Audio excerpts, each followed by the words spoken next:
സൂറത്ത് യാസീൻ്റെ ആയത്തുകളുടെ എണ്ണം നമ്മൾ പറഞ്ഞതിൻ്റെ പേരിൻ്റെ പ്രത്യേകതയും നമ്മൾ പറഞ്ഞു. അത് മക്കയിൽ അവതീർണമായതാണ് എന്ന് നമ്മൾ പറഞ്ഞു. ഈ സൂറത്ത് യാസീൻ്റെ മഹത്വത്തിൻ്റെ വിഷയത്തിൽ ഇത് പ്രത്യേകം നമ്മൾ മനസ്സിലാക്കേണ്ട ഒരു സംഗതിയാണ്. ഇപ്പോൾ പലരും എന്ത് ചെയ്യുന്നുണ്ട്, ഈ സൂറത്ത് യാസീൻ കുറേ മഹത്വങ്ങളുള്ള സൂറത്താണ് എന്ന നിലക്ക് ഹദീസുകൾ വന്നിട്ടുണ്ട് എന്ന് പറയുന്നുണ്ട്. ശരിയാണ്, സൂറത്ത് യാസീന് മഹത്വമുണ്ട്. മറ്റു വിശുദ്ധ ഖുർആനിലെ പല സൂറത്തുകൾക്കും പല മഹത്വങ്ങളും പറയപ്പെട്ടുണ്ടായില്ലൊന്നും ഒരു ഇഷ്കാരില്ല. പക്ഷേ നബി സല്ലല്ലാഹു അലൈഹി വസല്ലം തങ്ങളിൽ നിന്ന് സ്ഥിരപ്പെട്ട നിവേദനങ്ങൾ കൊണ്ട് ആയിരിക്കണം എന്ത് ചെയ്യേണ്ടത്, ഈ മഹത്വങ്ങളെ നമ്മൾ ഊന്നി പറയേണ്ടത് എന്നുള്ളതാണ്. സഹിയായി പലതും റിപ്പോർട്ടുകൾ വന്നിട്ടില്ല എന്ന് പ്രാമാണികർ ഈ സൂറത്ത് യാസീൻ്റെ വിഷയത്തിൽ പറഞ്ഞിട്ടുണ്ട്. ഇപ്പോൾ ഒരു റിപ്പോർട്ട് അബൂ ഹുറൈറയിൽ നിന്ന് ഇമാം അബൂ യാല നിവേദനം ചെയ്യുന്ന ഒരു ഹദീസുണ്ട്. മൻ ഖറഅ സൂറത്ത യാസീൻ ഫീ ലൈലത്തിൻ അസ്ബഹ മഗ്ഫൂറൻ ലഹു. അബൂ ഹുറൈറയുടെ നിവേദനം. ഒരു രാത്രി ഒരാൾ സൂറത്ത് യാസീൻ ഓതിയാൽ അയാൾ നേരം പുലരുമ്പോൾ പാപം പൊറുക്കപ്പെട്ടവനായിരിക്കും. മൻ ഖറഅ സൂറത്ത യാസീൻ ഫീ ലൈലത്തിൻ അസ്ബഹ മഗ്ഫൂറൻ ലഹു. ഇത് അബൂ യാല അബൂ ഹുറൈറ നിവേദനം ചെയ്യുന്ന ഹദീസാണ്. പക്ഷേ ഈ ഹദീസിൽ ഇപ്പോൾ ഹിഷാം ഇബ്നു സിയാദ് എന്ന് പറയുന്ന ഒരു റാവിയുണ്ട്. ആ റാവിയെക്കുറിച്ച് പറയുന്നത് പ്രമുഖരായ ആളുകളെ വെച്ചിട്ട് വ്യാജമായ ഹദീസ് കെട്ടിയുണ്ടാക്കുന്ന ആളെന്നാണ്. പ്രമുഖരെ മുന്നിൽ നിർത്തിയിട്ട് വ്യാജമായ ഹദീസ് കെട്ടിയുണ്ടാക്കുക. അപ്പോൾ എന്താ, ഈ പ്രമുഖരെ കണ്ടിട്ട് ഇയാൾ കെട്ടിയുണ്ടാക്കിയ ഹദീസ് ആളുകൾ സ്വീകരിക്കും അതിനു വേണ്ടിയിട്ട്. അപ്പോൾ അങ്ങനെ അപകടകാരിയായ റാവി ഇതിൻ്റെ റിപ്പോർട്ടിലുണ്ട് എന്ന് പണ്ഡിതന്മാർ പറഞ്ഞിട്ടുണ്ട്. അതേപോലെ ജുന്ദുബ് ഇബ്നു അബ്ദുല്ലയിൽ നിന്ന് നിവേദനം ചെയ്യപ്പെടുന്ന ഒരു ഹദീസ് ഇബ്നു ഹിബ്ബാൻ അത് റിപ്പോർട്ട് ചെയ്യുന്നത്. അതിൽ മൻ ഖറഅ സൂറത്ത യാസീൻ ഇബ്തിഗാഅ വജ്ഹില്ലാഹ് ഗുഫിറ ലഹു. അള്ളാഹിൻ്റെ വജൂഹ് ഉദ്ദേശിച്ച ഒരാൾ സൂറത്ത് യാസീൻ ഓതിയിട്ടുണ്ടെങ്കിൽ അവൻ്റെ പാപം പൊറുക്കപ്പെടും. ഈ ഹദീസ് ഇമാം ഇബ്നു ഹിബ്ബാൻ നിവേദനം ചെയ്തു ജുന്ദുബ് ബിൻ അബ്ദുല്ലയിൽ നിന്ന്. പക്ഷേ ജുന്ദുബ് ബിൻ അബ്ദുല്ലയിൽ നിന്ന് ഇമാം ഹസൻ അൽ ബസ്രിയാണ് റിപ്പോർട്ട് ചെയ്യുന്നത്. ഹസൻ അൽ ബസ്രി ഒരിക്കലും ജുന്ദുബ് ബിൻ അബ്ദുല്ലയെ കേട്ടിട്ടില്ല. അതുകൊണ്ട് സനദ് മുറിഞ്ഞാണ്. അതുകൊണ്ട് ഈ ഹദീസ് ആ നിലക്ക് ദുർബലം എന്ന് പണ്ഡിതന്മാർ വിധിച്ചിട്ടുണ്ട്. ഇതേപോലെ നമ്മൾ നേരത്തെ പറഞ്ഞ മഅഖിൽ ഇബ്നു യസാറിൻ്റെ ഹദീസ്, അതേപോലെ അനസ് റളിയല്ലാഹു അൻഹുവിൻ്റെ ഹദീസ്, ഇതൊക്കെയും ഈ വിഷയത്തിൽ നിരൂപണ വിധേയമായിട്ടുള്ള ഹദീസാണ്. അതുകൊണ്ടാണ് ഇമാം ദാറഖുത്നിയെ പോലുള്ളതായ പണ്ഡിതന്മാർ പറഞ്ഞത് സൂറത്തുൽ യാസീൻ്റെ വിഷയത്തിൽ ഒരു ഹദീസും മഹത്വത്തിൻ്റെ വിഷയത്തിൽ ഒരു ഹദീസും സഹിഹായി വന്നിട്ടില്ല എന്നുള്ള കാര്യം. ഇബ്നുൽ അറബി മാലിക്കി പണ്ഡിതൻ, പ്രമുഖൻ അബൂബക്കർ ഇബ്നുൽ അറബി, അദ്ദേഹവും ഇതേപോലെ സൂറത്തുൽ യാസീൻ്റെ വിഷയത്തിൽ വന്ന ഹദീസുകൾ ദുർബലമാണ് എന്ന അഭിപ്രായക്കാരാണ്. പക്ഷേ ഇത് ഞാൻ പറയുമ്പോൾ ഞാനൊരു ചരിത്രം ഇവിടെ കേൾപ്പിക്കാം. റസൂലുള്ളാഹി സ്വല്ലല്ലാഹു അലൈഹി വസല്ലം തങ്ങൾ ഇഖ്റഉ അലാ മൗതാക്കും ആ ഹദീസിനും അതിനെക്കുറിച്ചും നിരൂപണമുണ്ട്. നിങ്ങളിൽ മരണമാസന്നമായവർക്ക് യാസീൻ ഓതുക എന്നുള്ളതാണ് അതിൻ്റെ തേട്ടം. ചില സലഫുകൾ ഈ മരണമാസന്നമാകുന്ന വേളയിൽ സൂറത്ത് യാസീൻ ഓതുന്നത് അഭിപ്രായപ്പെട്ടിരുന്നു. അവർ ഓദിച്ചിരുന്നു എന്നുള്ളതാണ്. അത് തഖിയുദ്ദീൻ അബ്ദുൽ ഗനി അൽ മഖ്ദിസി റഹ്മത്തുള്ളാഹി അലൈഹി പ്രമുഖ പണ്ഡിതനാണ്. ഹിജ്റയുടെ 600-ൽ അദ്ദേഹം മരണപ്പെടുന്നത്. ഈ തഖിയുദ്ദീൻ അബ്ദുൽ ഗനി അൽ മഖ്ദിസി അറിയപ്പെട്ട മുഹദ്ദിസാണ്. അദ്ദേഹം അറിയപ്പെട്ട ഫഖീഹാണ്. ഇസ്ലാമിക ലോകത്ത് ഏറെ ജ്വലിച്ചു നിന്നൊരു മഹാനാണ്. ഈ തഖിയുദ്ദീൻ അബ്ദുൽ ഗനി അൽ മഖ്ദിസിയുടെ മരണസമയം അദ്ദേഹത്തിൻ്റെ മകൻ അബൂ മൂസ ഉപ്പയുടെ അനുഭവം ഉദ്ധരിക്കുന്നുണ്ട്. ഈ ഹംബലി ഫുഖഹാക്കളിലൊക്കെ അറിയപ്പെട്ടവരാണ് ഇവർ. അപ്പോൾ അതിൽ പറയുന്നത് തഖിയുദ്ദീൻ അബ്ദുൽ ഗനി അൽ മഖ്ദിസി 16 ദിവസം രോഗത്തിൽ കടന്നു എന്നാണ്. അങ്ങനെ ഒരു തിങ്കളാഴ്ച ദിവസം ഫജറിൻ്റെ സമയമായപ്പോൾ വാപ്പാക്ക് രോഗം മൂത്ത് അവശമായത് മകൻ അബു മൂസ നിവേദനം ചെയ്യുമ്പോൾ വാപ്പാനോട് ചോദിച്ചു എന്നാണ്. അവശമായി കണ്ടപ്പോൾ വാപ്പ ഹൽ തഷ്തഹി ഷൈ, നിങ്ങൾക്ക് എന്തെങ്കിലും ആവശ്യമുണ്ടോ, നിങ്ങളെന്തെങ്കിലും ആഗ്രഹിക്കുന്നുണ്ടോ ചോദിക്കുകയാണ്.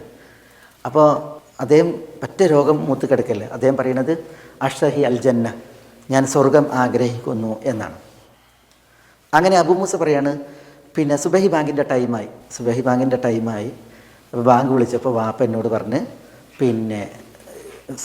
സുബഹി നിസ്കരിക്കാൻ പറഞ്ഞു, ഇമാം നിൽക്കാൻ പറഞ്ഞ്. അങ്ങനെ വളരെ ഷോർട്ടായിട്ട് നിസ്കരിക്കാൻ പറഞ്ഞു. അത്രയും ആവശ്യമാണ് അദ്ദേഹം ഷോർട്ടായിട്ട് നിസ്കരിക്കാൻ പറഞ്ഞ്. അങ്ങനെ അദ്ദേഹം വാപ്പ പറഞ്ഞതനുസരിച്ച് ഷോർട്ടായിട്ട് എന്ത് ചെയ്തു, സുബഹി നിസ്കരിച്ചു കഴിഞ്ഞപ്പോൾ വീണ്ടും ഈ അബ്ദുൽ ഗനി അൽ മഖ്ദിസി റഹ്മത്തുള്ളാഹി അലൈഹി തീർത്തും അവശനായി മാറി. അപ്പോൾ വാപ്പ പറഞ്ഞു എന്നാണ് ഇഖ്റ അലയ്യ സൂറത്തെ യാസീൻ, എനിക്ക് സൂറത്ത് യാസീൻ ഓതി തരൂ എന്ന് പറഞ്ഞാണ്. അപ്പോൾ മകൻ അബു മൂസ ഉപ്പാക്ക് സൂറത്ത് യാസീൻ ഓതി കൊടുത്തു. അപ്പോൾ ആ അവസ്ഥയിൽ യാസീൻ വാപ്പ കേൾക്കുകയുണ്ടായി എന്നാണ്. പിന്നെയും വാപ്പ ആവശ്യമായി. അപ്പോൾ പിന്നെ ഇവർ പറഞ്ഞ് ഞങ്ങൾ ഉണ്ടാക്കിയ അല്പം മരുന്നുണ്ട്, അത് തരട്ടെ എന്ന് ചോദിച്ചപ്പോൾ പിന്നെ വാപ്പ പറഞ്ഞു, മകനെ ഇനി മരണമാണ് ശേഷിക്കുന്നത്, ഇനി മരണമാണ് ശേഷിക്കുന്നത് എന്ന് പറഞ്ഞ്. അപ്പോൾ പിന്നെ മകൻ അബു മൂസ ചോദിച്ചു, വാപ്പ നിങ്ങൾ എന്തെങ്കിലും വസിയത്ത് ചെയ്യുന്നുണ്ടോ എന്ന് ചോദിച്ചു. അപ്പോൾ വസിയത്തായിട്ട് പറഞ്ഞത്, എനിക്ക് ഒരാളോടും ബാധ്യതയല്ല, ഒരാൾക്കും എന്നോടും ബാധ്യതയല്ല, ഞാൻ ആർക്കും കൊടുക്കാനുമില്ല, ആരും എനിക്കും തരാനില്ല, അതാണ് ഒരു വസിയത്ത്. അപ്പോൾ അബു മൂസ പറഞ്ഞു, എന്നോട് വൈയക്തികമായിട്ട് വല്ലതും വസിയത്ത് ചെയ്യാനുണ്ടോ എന്ന് ചോദിച്ചപ്പോൾ ഊസീക ബി തഖ്വല്ലാഹ് വൽ മുഹാഫളതി അലാ തആത്തില്ലാഹ്, അള്ളാഹ്ക്ക് തഖ്വയുള്ളവനായി ജീവിക്കണം, അള്ളാഹ്ക്ക് വഴിപ്പെട്ട് ജീവിക്കുന്നത് കാത്തു സൂക്ഷിക്കണം എന്നുള്ള വസിയത്ത് ഞാൻ നിനക്ക് തരുന്നു എന്ന് പറഞ്ഞപ്പോൾ അബു മൂസ പറഞ്ഞു, വാപ്പ പിന്നെ നിങ്ങളെന്നെക്കുറിച്ച് തൃപ്തനാണോ എന്ന് ചോദിച്ചപ്പോൾ മകനെ നിന്നെക്കുറിച്ചും നിൻ്റെ സഹോദരങ്ങളെക്കുറിച്ചും ഞാൻ തൃപ്തനാണ് എന്ന് പറഞ്ഞ്, പിന്നെ അപ്പോഴും പിന്നെ എന്തെങ്കിലും നിങ്ങൾ ആഗ്രഹിക്കുന്നുണ്ടോ അൽ തഷ്തഹി ഷൈഅൻ എന്ന് പറഞ്ഞപ്പോൾ അഷ്തഹി നദറ ഇലാ വജ്ഹില്ലാ, അള്ളാഹുവിൻ്റെ തിരുമുഖം ദർശിക്കണം എന്താണ് എൻ്റെ പൂതി എന്ന് അബ്ദുൽ ഗനി അൽ മഖ്ദിസി റഹ്മത്തുള്ളാഹി അലൈഹി പറയുകയുണ്ടായി. അപ്പോൾ കുറച്ച് ആളുകൾ അവിടെ കടന്നു വന്നു. അവർ സംസാരിച്ച് നിന്നപ്പോൾ വാപ്പ അവരോട് പറഞ്ഞു, ഉദ്കുറുല്ലാഹ് ഉദ്കുറുല്ലാഹ് വഖൂലു ലാ ഇലാഹ ഇല്ലല്ലാഹ്, നിങ്ങൾ ദിക്ർ ചൊല്ലൂ, ലാ ഇലാഹ ഇല്ലല്ലാഹ് പറയൂ എന്ന് പറഞ്ഞിട്ട് ആളുകളെ ഉപദേശിച്ചു. വാപ്പ ദിക്ർ ചൊല്ലിക്കൊണ്ടിരുന്നു. അബൂ മൂസ പറയാണ്, ഞാൻ ഒരു പുസ്തകം എടുക്കാൻ വേണ്ടി പള്ളിയുടെ മസ്ജിദ് ഒരു ഭാഗത്തുനിന്ന് ഞാൻ മറ്റൊരു ഭാഗത്തേക്ക് നീങ്ങിയപ്പോഴത്തെ പോയി പുസ്തകം എടുത്ത് തിരിച്ചു വരുമ്പോഴത്തേക്ക് ദിക്ർ ചൊല്ലി കിടന്ന് വാപ്പ മരണപ്പെട്ടിരുന്നു എന്നാണ്. ആ കുറച്ച് സമയത്തെ ഒരു രംഗമാണ് അബൂ മൂസ നിവേദനം ചെയ്യുന്നത്. അവിടെ ഈ അബ്ദുൽ ഗനി അൽ മഖ്ദിസി റഹ്മത്തുള്ളാഹി അലൈഹി ആ ഒരു മരണാസന്നമായ വേളയിൽ ഇഖ്റ അലയ്യ സൂറത്തെ യാസീൻ, എനിക്ക് സൂറത്ത് യാസീൻ ഓതി തരൂ എന്ന് പറഞ്ഞ ആ ഒരു വിഷയം. അപ്പോൾ ഇത് നമ്മൾ മനസ്സിലാക്കുന്നത് പണ്ഡിതന്മാർ പിന്നെ വേറെയും ചില റിപ്പോർട്ടുകൾ കാണാൻ സാധിക്കും, ഇങ്ങനെയുള്ള സന്ദർഭങ്ങളിൽ യാസീൻ സൂറ ഓതാൻ ഓതിയിരുന്നു എന്നുള്ള വിഷയത്തിൽ. അപ്പോൾ മരണാസന്നമായ സമയത്ത് ഈ സൂറത്ത് യാസീൻ ഓതുക എന്നുള്ളത് എന്താണ്, അത് പിന്നെ ഇപ്പോൾ ഒരു വേള നബി സ്വല്ലല്ലാഹു അലൈഹി വസല്ലം തങ്ങളുടെ ഈ ഒരു ഹദീസ് ഉണ്ടല്ലോ, നബിയിലേക്ക് ചേർക്കപ്പെടുന്ന ഹദീസ്, ഇഖ്റഊ ഹാല മൗതാക്കും, മരണമാസന്നമായവർക്ക് നിങ്ങൾ യാസീൻ ഓതുക എന്നുള്ള ആ റിപ്പോർട്ട് ഒരു വേള പിന്നെ അതിനെ അടിസ്ഥാനപ്പെടുത്തിയായിരിക്കാം അവർ ഇങ്ങനെ പറഞ്ഞിരുന്നത്. ഏതായാലും പിന്നെ മരണമാസന്നമായടുത്ത് യാസീൻ ഓതുക എന്നുള്ളതിന് ഇങ്ങനെ ഒരു നിവേദനം വന്നിട്ടുണ്ട്. ചില പണ്ഡിതന്മാർ അത് സഹീഹല്ല എന്ന് വിധിച്ചിട്ടുണ്ടെങ്കിലും, പക്ഷേ നമ്മുടെ സച്ചരിതരായ മുൻഗാമികളിൽ ചിലരൊക്കെ അതിൻ്റെ ഒരു ഉദാഹരണമാണ് നമ്മൾ അബ്ദുൽ ഗനി അൽ മഖ്ദിസിയുടെ ചരിത്രത്തിൽ വായിച്ചത്. യാസീൻ ഓതുന്നതിൽ അവർ ഓതാൻ വേണ്ടിയിട്ട് കൽപ്പിച്ചിരുന്നു, ഇങ്ങനെ അസുഖമായി കിടന്ന സമയത്ത്. ഇബ്നു അബ്ബാസിൽ നിന്നുള്ള ഒരു നിവേദനത്തിൽ ഇമാം ബസ്സാർ അദ്ദേഹത്തിൻ്റെ കശ്ഫുൽ അസ്താർ എന്ന് പറയുന്ന കിതാബിൽ ഇബ്നു അബ്ബാസിൽ നിന്നുള്ള ഒരു നിവേദനം കൊടുക്കുന്നുണ്ട്. നബി സല്ലല്ലാഹു അലൈഹി വസല്ലം തങ്ങൾ പറഞ്ഞു എന്നാണ്, ഇന്നി വദിത്തു അന്നഹ ഫീ ഖൽബി കുല്ലി ഇൻസാനിൻ ലോ അന്നഹ കാനത്ത് ഫീ ഖൽബി കുല്ലി ഇൻസാനിൻ, എല്ലാ മനുഷ്യന്മാരുടെയും കൽബിൽ സൂറത്ത് യാസീൻ ഉണ്ടായിരുന്നുവെങ്കിൽ എന്ന് പറയുന്നൊരു നിവേദനം ഇതേപോലെ സൂറത്തിൽ യാസീൻ്റെ മഹത്വത്തിൽ പറയപ്പെട്ടിട്ടുണ്ട്. പക്ഷെ അതൊക്കെ എന്താണ്, ഈ ഒരു ഇമാം ദാറഖുത്നി പറഞ്ഞതുപോലെ തന്നെ നിരൂപണ വിധേയമായിട്ട് ദുർബലം എന്ന് പലരും വിശേഷിപ്പിച്ചിട്ടുണ്ട് അതിൻ്റെയൊക്കെ നിവേദനങ്ങളെ. ഏതായാലും സൂറത്തുൽ യാസീൻ അതിന് ഇങ്ങനെ ഒരു പ്രത്യേകത ഉള്ളത് ഈ ഒരു ചരിത്രത്തിൻ്റെ വിഷയത്തിൽ ഞാൻ നിങ്ങളെ അനുസ്മരിച്ചു എന്ന് മാത്രം. നമ്മൾ ഈ പഠിക്കാൻ പോകുന്ന സൂറത്ത് നമ്മൾ മനപ്പാടാക്കുക, അതേപോലെ തന്നെ നമ്മളതിൻ്റെ ആശയം ഗ്രഹിക്കുക, അത് നമ്മൾ പാരായണം ചെയ്യുന്നത് നിത്യമാക്കുക എന്നുള്ള ഒരു പ്രചോദനത്തിന് വേണ്ടിയിട്ടാണ് ഞാൻ ഒരു കാര്യം ചരിത്രം അനുസ്മരിച്ചത്. പക്ഷേ ഇവിടെ ഉണർത്തപ്പെട്ടതുപോലെ മരണാനന്തരം സൂറത്ത് യാസീൻ ഇന്ന് കാണുന്ന ഒരു ആരവത്തിൽ ചെയ്യലിലൊക്കെ ഓതുന്നൊരു സമ്പ്രദായം അത് ഉദ്ധരിക്കപ്പെട്ടിട്ടില്ല. നബി സല്ലല്ലാഹു അലൈഹി വസല്ലം തങ്ങളുടെ ജീവിത നാളിൽ എത്ര പേര് മരണപ്പെട്ടു? സൂറത്ത് യാസീൻ മക്ക കാലഘട്ടത്തിൽ അവതീർണമാണ്. പിന്നെ നബി സല്ലല്ലാഹു അലൈഹി വസല്ലം തങ്ങൾ മദീനയിലേക്ക് ഹിജ്റ വന്ന് മദീനയിൽ 10 വർഷക്കാലം ജീവിച്ച് ഈ കാലയളവിലൊക്കെ എത്രയോ ആളുകൾ മരണപ്പെട്ടിട്ടുണ്ട്.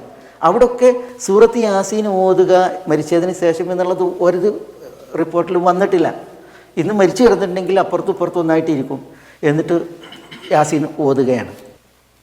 അതേപോലെ തന്നെ യാസീൻ ഓതാൻ വേണ്ടിയിട്ട് വസിയ്യത്ത് ചെയ്യുകയാണ്. ചിലർ യാസീൻ ഓതിയിട്ട് കെട്ടിട്ട് വെച്ചിരിക്കുകയാണ്.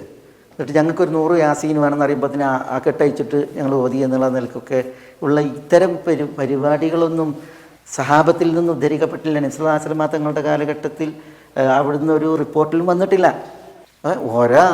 ഓരോരുത്തരും സൂറത്ത് യാസീൻ പഠിക്കണം, അതിൻ്റെ ആശയം ഗ്രഹിക്കണം, അത് പാരായണം ചെയ്യണം, അതിനാലുള്ള ബർക്കത്തിനെ കാക്ഷിക്കണം എന്നുള്ളതല്ലാതെ ഈ സമൂഹത്തിൽ ഇന്ന് സൂറത്ത് യാസീൻ്റെ പേരിൽ കാട്ടിക്കൂട്ടുന്ന ഓരോ ഏർപ്പാടുകൾ ഉണ്ടല്ലോ, അത് ഈ മരിച്ചയിടത്തും മറ്റിടത്തൊക്കെ ആയിട്ടുള്ള അതൊക്കെ ബിദ്അത്തായ കാര്യങ്ങളാണ്, പ്രമാണബദ്ധമല്ലാത്ത വിഷയങ്ങളാണ്.